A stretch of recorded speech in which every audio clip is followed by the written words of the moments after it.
आपल्या सगळ्यांना माहित आहे, महाराज अवघ्या 100 मावळ्यांना घेऊन रमजानच्या दिवशी छत्रपती शिवाजी महाराजांनी लाल महालावरती छापा टाकला. शाहिस्ते खान आतमध्ये डेरा करून बसलेला. शाहिस्ते खानाला समजलं राजांनी छापा टाकलाय. शाहिस्ते खानाला कुठे पळावं कळेना. इकडं तिकडं लपायला जागा शोधायला लागला. आणि त्यावेळेस शाहिस्ते खानाच्या बुद्धीमध्ये कल्पना आली, आपल्याला जर वाचायचं असेल तर बायकांच्या गराड्यामध्ये जाऊन लपलं पाहिजे. म्हणून राण्यांच्या गराड्यामध्ये जाऊन तो शाहिस्ते खान लपला. अरे शत्रूलाही राजांवरती एवढा विश्वास होता, राजांच्या चरित्रावरती एवढा विश्वास होता की छत्रपती शिवाजी महाराज आणि शिवाजी महाराजांचे मावळे बाया माणसांना कधी हात लावत नाहीत. राजांना समजलं शाहिस्ते खान बायकांच्या गराड्यामध्ये लपलाय. राजा जागेलाच थांबले. हातामध्ये शमशेर आहे. श्वास मंदावला. कोणतीच हालचाल नाही, कोणतीच चाहूल नाही. आणि त्याच वेळेस त्या शाहिस्ते खानाला वाटलं राजे गेले. म्हणून तो शाहिस्ते खान बाहेर पळत सुटला. खिडकीतून उडी मारणार तेवढ्याच राजांना चाहूल लागली आणि राजांनी आपली शमशेर चालवली. आवाज झाला. राजांना वाटलं गर्दनच उडली, परंतु जीवावरचं बोटावरती बेतलं. शाहिस्ते खानाची बोट कापली गेली. इथपर्यंत आपल्याला सगळा इतिहास माहित आहे. पण त्याच्यानंतर काय झालं तर शाहिस्ते खानाला दररोज डायरी लिहून ठेवायची सवय होती. शाहिस्ते खानाची बुर्जी अशी शाहिस्ते खानाची डायरी प्रसिद्ध आहे.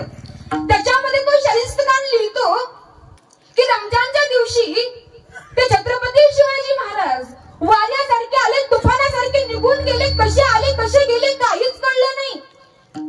आणि नंतर गोंधळ शांत झाला. आणि थोड्या वेळानं शाहिस्ते खानाची बहीण त्याच्याकडे पळत पळत आली आणि तिनं बोलायला सुरुवात केली, भाईजान भाईजान मेरी बेटी लापता है.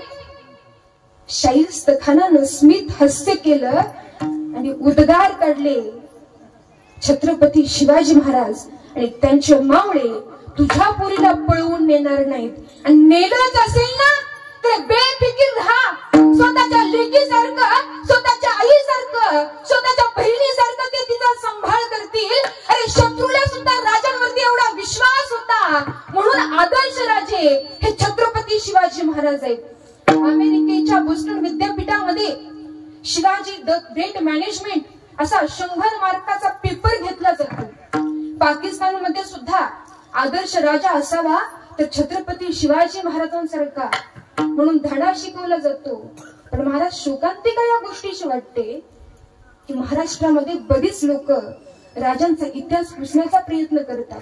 वेगळा इतिहास काही जण सांगतात. काही जण म्हटली राजे मुसलमानाच्या विरोधात होते. अरे कोण म्हणतं राजे मुसलमानाच्या विरोधात होते? राजांच्या तोपखान्याचा प्रमुख होता इब्राहिम खान. राजांचा आरमाराचा प्रमुख होता दौलता खान. राजांचा पहिला सरसेनापती होता नूर खान. राजांचं सगळ्यात पहिलं चित्र ज्यांनी काढलं ना त्याचं नाव होतं मीर मोहम्मद. ज्यावेळेस त्या अफजल खानाचा कोतळा बाहेर काढायचा होता त्यावेळेस राजांना ज्यांनी वाघ नख्या आणून दिला ना त्याचं नाव होतं रुस्तुमे जमाल. राजांचा पहिला वकील त्याचं नाव आहे काही हैदर. हाही मुसलमान होता. राजांचे 31 बॉडीगार्ड होते, त्यातील 10 बॉडीगार्ड हे मुसलमान होते.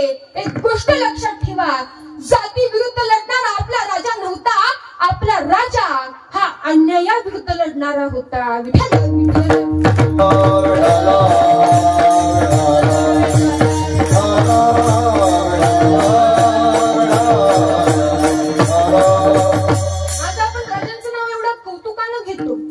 कारण आहे राजांना घडवणारा राजमाता जिजामाता. उद्या महाराज जिजाबाई साहेबांची जयंती. त्याचबरोबर स्वामी विवेकानंदांची सुद्धा जयंती. स्वामी विवेकानंदांनी नेमकं काय केलं तर अमेरिकेमध्ये सुद्धा आपल्या भाषणाची सुरुवात माझ्या बंधू आणि भगिनींनो अशी करून आपल्या भारतीय संस्कृतीची या जगाला ओळख करून देणारे स्वामी विवेकानंद आहेत. आणि नंतर 2 मिनिटं तब्बल 7000 कलावंतांनी टाळ्यांचा गजर केला.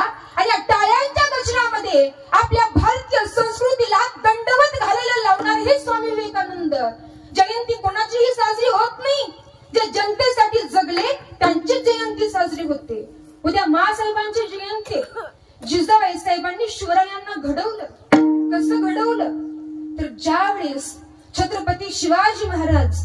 आऊसाहेबांच्या गर्भामध्ये होते ना, त्यावेळेस गडकरी विश्वासराव त्यांच्या पत्नी लक्ष्मीबाई यांनी प्रश्न केला, आऊसाहेब तुम्हाला काहीतरी खावंसं वाटत असेल, आऊसाहेब तुम्हाला काहीतरी प्यावंसं वाटत असेल. जिजाबाई साहेबांनी सांगितलं, आम्हाला काहीच खावंसं वाटत नाही, आम्हाला काहीच प्यावंसं वाटत नाही.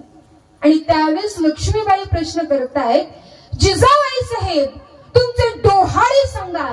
आणि असा प्रश्न केल्याबरोबर जिजाबाई साहेबांच्या हाताच्या मुठी घट्ट आवळल्या गेल्या, तळपायाच्या मस्तकाला गेली, डोळे लाल बुंद झाले, दात करकर करकर वाजायला लागले. आणि जिजाबाई साहेबांनी सांगितलं, आम्हा असं वाटते वाघावरती बसावे, आम्हाला असं वाटतं की युद्धाचा पोशाख घालावा, आम्हाला असं वाटतं की घोड्यावरती डाच मारावी आणि सह्याद्रीच्या दऱ्याखोऱ्यातून एक फेरफटका मारून यावा आणि आया बहिणीवरती अत्याचार करणाऱ्यांची मान धडापासून वेगळी करावी.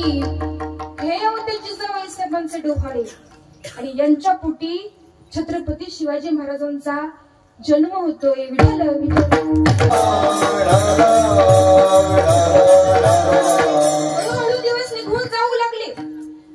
जिजाबाई साहेबांचं वास्तव्य शिवनेरीवरती होत होतं. आणि बघता बघता तो दिवस उजडला. फाल्गुन वैद्य तृतीया शुक्रवार 19 फेब्रुवारी 1630.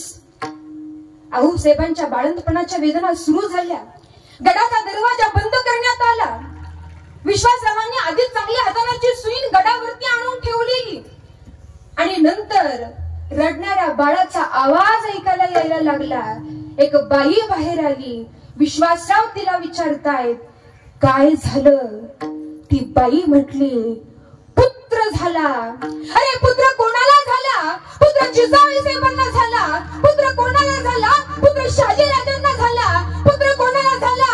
पुत्र सह्याद्रीला झाला. अरे पुत्र कोणाला झाला? पुत्र या महाराष्ट्राच्या मातीला झाला. एकच राजा इथे जन्मला शिवनेरी किल्ल्यावर, एकच राजा इथे जन्मला शिवनेरी किल्ल्यावर.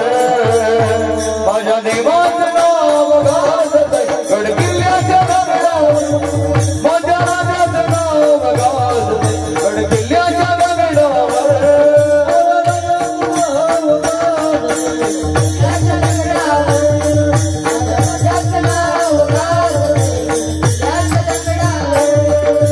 सुंदर स्वराज निर्माण केले तलवारीच्या धारेवर, तलवारीच्या रेतीसाठी वर झेलले आपल्या निधड्या छातीवर,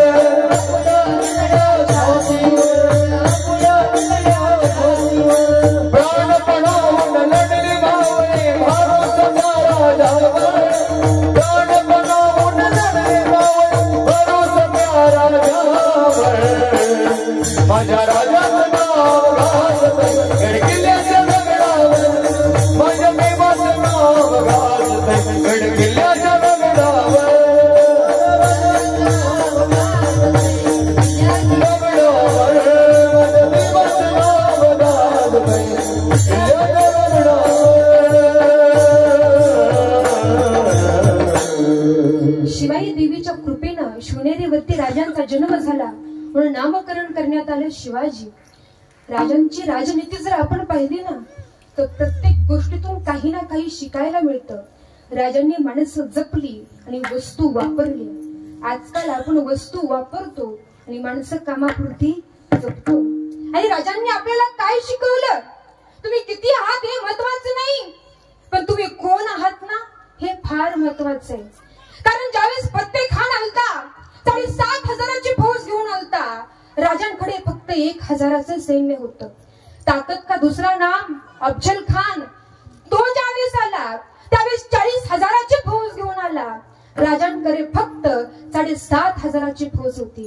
शाहिस्ता खान आला, 1.25 लाखाची फौज घेऊन आला. राजांकडे फक्त 17,000ची फौज होती. अरे मिर्झा राजा जयसिंह आला, त्यावेळेस 2.25 लाखाची फौज घेऊन आला. राजांकडे फक्त 37,000ची फौज होती. अरे विचार करा, 2.25 लाख कुठं आणि 37,000 कुठं. त्याच्यामुळे तुम्ही किती आहात ना हे महत्वाचं नाही, तुम्ही कोण आहात ना हे फार महत्वाचं आहे. आपली झेप ही गरुडासारखी असली पाहिजे. फार सुंदर वाक्य मला वाचायला भेटलं की किलबिल करणाऱ्या उडणाऱ्या पाखरांच्या थव्यापेक्षा नेहमी गरुड झेप ही मोठी असते. जीवनामध्ये गरुड झेप आपण घेतली पाहिजे. किती आहे आहोत हे महत्वाचं नाही, आपण कोण आहोत ना हे महत्वाचं आहे. आणि हे आपल्याला शिवचरित्र शिकवतं. विठ्ठल विठ्ठल.